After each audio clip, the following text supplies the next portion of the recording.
11 de febrero, hace 5 años, 2013, nos encontrábamos en pleno año de la fe. De pronto, en la madrugada suena el teléfono en mi casa.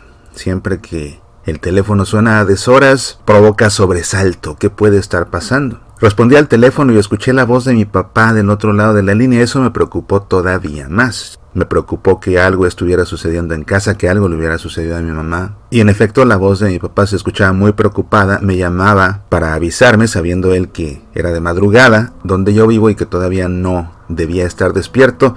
Él me llamaba para avisarme que todos los medios noticiosos estaban informando que el Papa Benedicto XVI acababa de anunciar su renuncia.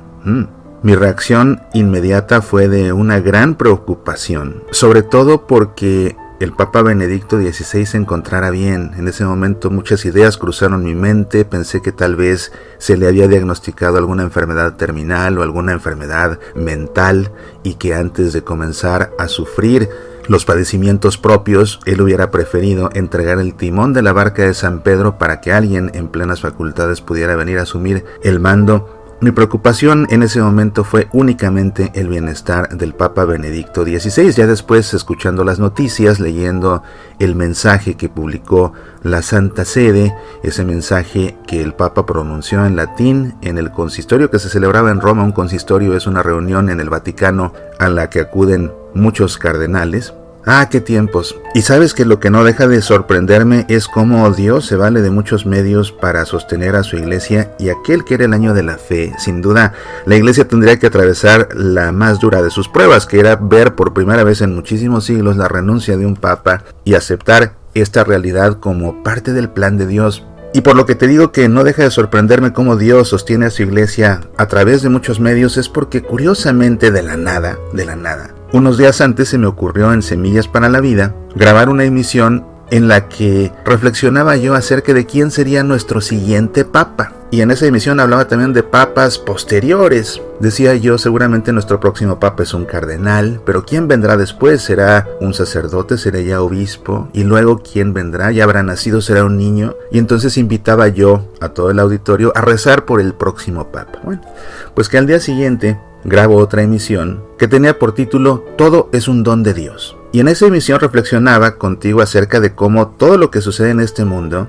obedece a la voluntad de Dios. Las cosas buenas, todas las bendiciones, Dios las provee. Las cosas negativas, Dios no las puede proveer porque Dios es Dios y es el sumo bien. Sin embargo, en su plan divino, en su sabiduría infinita, Él decide permitirlas.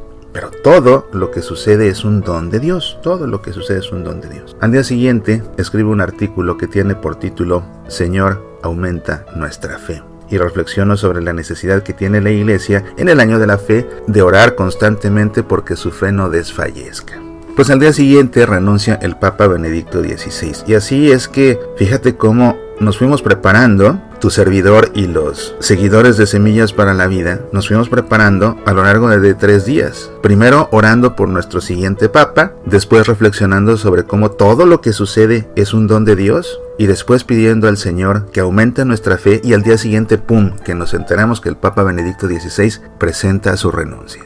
No puede ser esto, queridos amigos, una coincidencia en lo absoluto. Es más bien fruto de la providencia de Dios, que de esa manera nosotros nos sostuvo, afianzó nuestra fe para poder resistir el impacto inevitable que resultó enterarnos de aquella renuncia. Unos días después, ya reflexionando las cosas con calma, entendiendo mejor lo que el Papa había anunciado, para mí era muy confortante ver la calma con la que el Papa Benedicto se había expresado, y sobre todo que había dicho que su decisión era fruto de mucho tiempo de pensar acerca de esto y sobre todo de discernimiento en la oración. Por cierto, que te invito a que escuches la emisión anterior que tiene por título El día en que Benedicto no le tomó una llamada telefónica a Francisco. Ahí te vas a enterar de más cosas importantes acerca de la renuncia del Papa. Pero ya días después, decía yo, escribí una reflexión y me gustaría volverla a leer contigo 5 años después, y esta vez, en aquel tiempo, por supuesto, la escribí en tiempo presente. Ahora me gustaría leértela en tiempo pasado como un recuerdo. Tenía por título La renuncia del Papa Benedicto XVI, un acto de humildad y sabiduría, y decía así: el 11 de febrero, nuestro Santo Padre, el Papa Benedicto XVI, sacudió al mundo entero al anunciar que renunciaría de la sede de San Pedro el 28 de febrero. A partir de las 8 de la noche, tiempo de la Ciudad del Vaticano, la Iglesia Católica quedaría en sede vacante. 117 cardenales tendrían que venir al Vaticano para elegir al nuevo sucesor de San Pedro y vicario de Cristo en el cónclave. La renuncia del Papa Benedicto fue recibida con un profundo dolor para aquellos que ya comenzaban a echar de menos a un amado amigo que ya no estaría más entre nosotros. Algunos otros sentían preocupación acerca del futuro de la Iglesia en las manos de alguien aún desconocido para nosotros. Unos más incluso estaban decepcionados de la decisión del Papa, pensando que había optado por abandonar a la Iglesia o huir de sus responsabilidades. Y todavía unos más, confundidos por el veneno de los medios de comunicación seculares, aprovecharon esta última oportunidad para intentar crucificar al vicario de Cristo antes de que se retirara. Y cundía cierto temor entre algunos fieles católicos de que el nuevo pontífice vendría a cambiar el Evangelio, pero el Papa es el vicario de Cristo, no es Cristo mismo. No puede reescribir el Evangelio ni los 10 mandamientos, sino más bien preservarlos vivos en los tiempos presentes. Los únicos dos sentimientos legítimos que uno podía experimentar eran dolor y esperanza. Definitivamente nuestro amor por el Papa Benedicto hacía brotar lágrimas de nuestros ojos, como en cualquier despedida a alguien que se va. Pero nuestra fe en Dios y nuestra confianza en Jesús, que tiene el control del destino de su Santa Iglesia, nos motivaba a mantener viva la esperanza de que el nuevo Papa sería bueno para nuestros tiempos, como todos los papas que habíamos conocido en nuestras vidas. Allá en los tiempos de San Juan XXIII, el Papa bueno, la gente se preocupaba de quién podría ser tan bueno como él después de muerto. Pero después la gente se preguntaba quién podría llegar a tener una mente tan brillante como la del beato Papa Pablo VI. Fuimos entonces bendecidos con el amoroso Juan Pablo I y su hermosa sonrisa, que era conocida como la sonrisa de Dios. Después de solo 33 días fuimos bendecidos con San Juan Pablo II el Grande, un titán en la historia no solo de la Iglesia Católica, sino de la historia humana también. Y cuando el Papa Juan Pablo II murió, todos nos sentíamos huérfanos y también nos preguntábamos quién podría llegar a ser tan grande como este hombre. Ahora, cuando uno de los hombres más brillantes en la historia de la Iglesia estaba por retirarse, no solamente era tiempo de reconocer que una vez más Dios nos había bendecido con el mejor Papa para nuestros tiempos, sino que también podíamos estar seguros de que el Papa que vendría sería igualmente bueno para nosotros. No teníamos otra opción sino confiar en el Señor. Nadie debía sentirse decepcionado por la renuncia del Papa Benedicto. Haberse sentido así reflejaba una comprensión muy pobre de la Iglesia y un conocimiento muy pobre del hombre que es Benedicto XVI. Primero que nada, debíamos tener claro que en tanto que cada hombre que es elegido en el cónclave acoge su nuevo papel con el deseo de llevarlo hasta el último aliento, la realidad es que la renuncia de un papa siempre había sido una posibilidad. Y el Papa Benedicto XVI no fue el primero en renunciar. El Papa Clemente I, que fue el cuarto papa después de San Pedro, fue el primero en renunciar. El último había sido Gregorio XII, que renunció en 1415, hacía unos 600 años. La ley de la Iglesia preveía ya la posibilidad de la renuncia de un papa e indicaba cómo tenía que ser manejada. El Canon 331, en su parágrafo 2, prescribe que, si sucede que el romano pontífice renuncia a su cargo, se requiere para la validez que la renuncia sea hecha de forma libre y sea manifestada adecuadamente, pero no que sea aceptada por nadie. Así que incluso cuando la renuncia del Papa Benedicto XVI había sido algo fuera de lo ordinario, era en verdad una posibilidad que se hacía realidad. Por otro lado, debíamos estar seguros de que el Papa Benedicto XVI no estaba huyendo a sus responsabilidades ni escapando de ningún problema, ni mucho menos abandonando a la Iglesia. Él había explicado de una manera específica que dejaba a la Iglesia Católica en las manos de su supremo pastor, Jesucristo. Y lo hacía por dos razones: el bien de la Iglesia misma y porque su fuerza disminuida no le permitía más servir a la Iglesia como ésta necesitaba.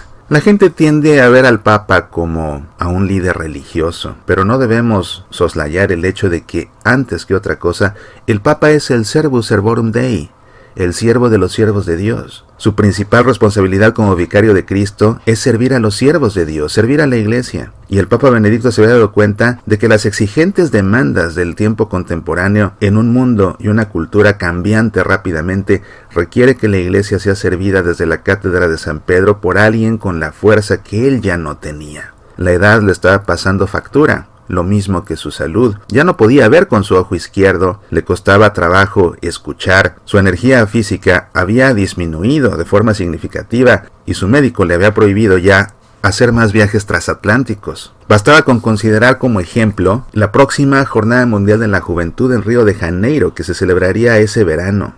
El Papa Benedicto sabía bien que la juventud necesita un papa entre ellos y no un delegado pontificio, y no quería dejar a los jóvenes sin un papa. Él quería dar a los jóvenes lo que ellos esperaban y lo que ellos necesitaban.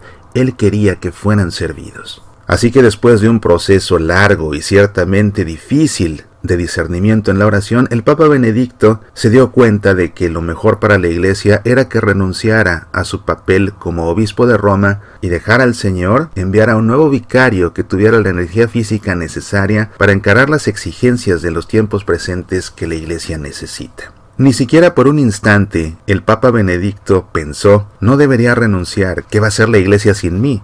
Hacerlo hubiera sido una expresión de soberbia. En cambio, reconoció que su fuerza le impedía servir a la Iglesia y en un acto de fe, fruto de su ejercicio de discernimiento, eligió encomendar la Iglesia al Señor. Esta es la razón por la que la renuncia del Papa fue al mismo tiempo un acto de fe y una expresión de humildad. Algunos se sintieron inclinados a comparar al Papa Benedicto XVI con el Papa Juan Pablo II, quien decidió no bajarse de su cruz y morir en la agonía en su apartamento papal rodeado de miles de personas orando por él en la plaza de San Pedro. Pero esta comparación no tenía sentido, porque en realidad ambos papas nos dieron dos lecciones diferentes de humildad que debemos acoger. El Papa Juan Pablo nos enseñó cómo atravesar la enfermedad de la mano de Dios y cómo morir de la mano de Dios. Benedicto nos enseñó a reconocer que no somos indispensables y que solamente Jesús lo es. Nos enseñó a reconocer nuestras propias limitaciones y a hacerlo tomados de la mano de Dios y después a encomendar cualquier cosa que esté en nuestras manos en las manos amorosas de Dios. Nadie puede negar que la mente de Joseph Ratzinger es una de las mentes más brillantes, no solo en tiempos presentes, sino también en la historia de la Iglesia Católica. En algún momento fue apodado el Mozart de la teología, ya que sus habilidades parecían prodigiosas. Es por mucho el mejor teólogo de nuestros tiempos. Una mente tan brillante no solamente reflexionó acerca de su renuncia, sino que analizó todas las consecuencias de una decisión de este tamaño. La agudeza teológica y la fineza pastoral de Joseph Ratzinger, por supuesto que comprendieron las implicaciones históricas, pastorales, canónicas, eclesiásticas y eclesiológicas de su renuncia. Pero lo más importante que nunca debemos olvidar es que un hombre con una mente tan brillante abandonó su inteligencia a la voluntad de Dios. Y el efecto de abandonar nuestra inteligencia a la voluntad de Dios no es otra cosa sino sabiduría.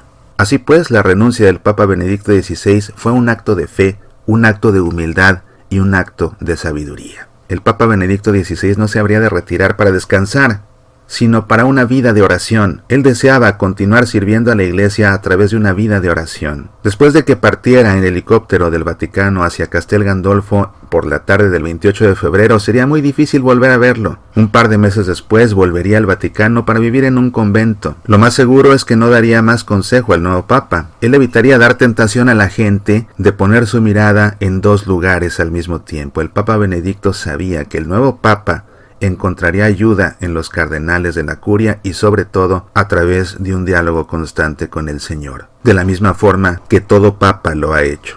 Debemos dar gracias a Dios por habernos bendecido con el cuidado pastoral de Benedicto XVI todos aquellos años.